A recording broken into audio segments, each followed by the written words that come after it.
नमस्कार दोस्तों, कैसे हैं आप लोग। गाइस, उम्मीद करती हूँ आप सब लोग बहुत अच्छे होंगे। आज हम बात करेंगे कि अगर आप लोगों का मल्टीपल बैंक अकाउंट्स है, मतलब एक से ज़्यादा बैंक अकाउंट है, तो आपको सावधान होने की बहुत ज़्यादा ज़रूरत है। इस वीडियो में मैं आपको बताऊंगी कि क्या परेशानियां आपको फेस करनी पड़ सकती हैं। तो काफ़ी महत्वपूर्ण वीडियो होने वाली है और ऐसी वीडियोस मुझे नहीं लगता कि कोई इतनी बेसिक चीज़ें कवर अप करता है अपने चैनल में। तो चलिए बात कर लेते हैं कि बैंकिंग हमारे जीवन का एक बेहद अहम हिस्सा बन गया है। इसी कड़ी में कुछ लोग एक से ज़्यादा बैंक अकाउंट रखते हैं, जैसे 2 या 3। हालांकि एक से अधिक अकाउंट रखने पर आपको नुकसान हो सकता है। आइए जानते हैं कि आपको क्या नुकसान फेस करना पड़ सकता है। बैंकिंग आज के जीवन का एक महत्वपूर्ण हिस्सा बन चुका है।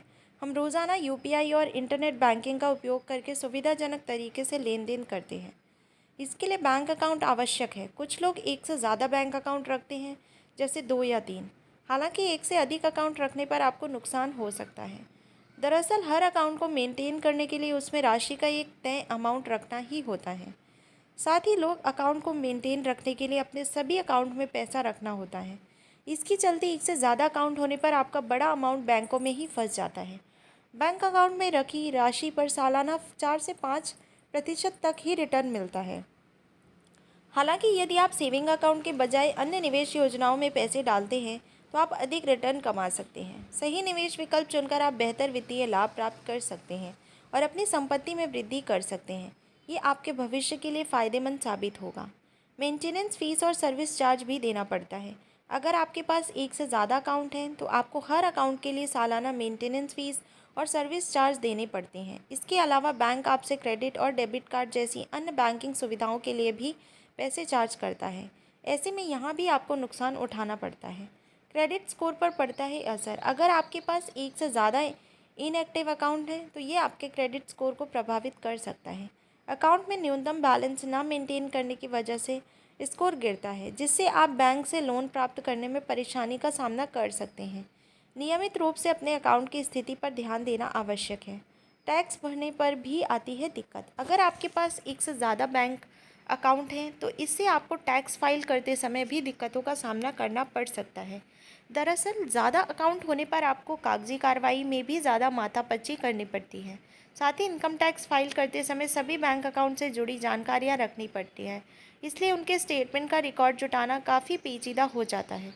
साथ ही सभी बैंकों की डिटेल नहीं देने पर आप इनकम टैक्स डिपार्टमेंट की नज़र में भी आ जाते हैं। कई बार आप जब नौकरी बदलते हैं, तो आपको अपना बैंक अकाउंट भी बदलना पड़ता है। ऐसे में जब सैलरी अकाउंट में 3 महीने तक सैलरी नहीं आती, तो वह अकाउंट सेविंग अकाउंट में कन्वर्ट हो जाता है। बता दें कि सैलरी और सेविंग अकाउंट दोनों के नियम अलग अलग होते हैं। ऐसे में बैंक आपके सैलरी अकाउंट को सेविंग अकाउंट की तरह ट्रीट करते हैं। बैंक के नियम के मुताबिक सेविंग अकाउंट में एक मिनिमम अमाउंट मेंटेन करना ज़रूरी होता है। अगर आप यह मेंटेन नहीं करते हैं, तो आपको पेनल्टी देनी पड़ सकती है और आपके अकाउंट में से जमा रकम से बैंक पैसा काट लेता है। तो भाई काफ़ी चीज़ों का आपको नुकसान फेस करना पड़ सकता है if you have multiple accounts. हाँ, सो इन चीज़ों पर थोड़ा ध्यान दीजिए, और ऐसा कुछ है तो आप प्लीज़ आप थोड़ा सा ध्यान दे सकते हैं और इन छोटी छोटी मिस्टेक्स को अवॉइड कर सकते हैं और इनसे बचने की पूरी कोशिश कर सकते हैं। सो यही था आज का वीडियो जो मुझे आप लोगों को बताना था और आप लोगों के लिए कवर अप करना था। एंड आई होप गाइस कि ये वीडियो आप लोगों के लिए काफ़ी महत्वपूर्ण रहा होगा। और भी ऐसी वीडियोज़ के लिए आपको क्या करना है, चैनल से जुड़ जाना है और चैनल को सब्सक्राइब कर लेना है। तो चलिए मिलते हैं अगले वीडियो में। जब तक के लिए जय हिंद, जय भारत।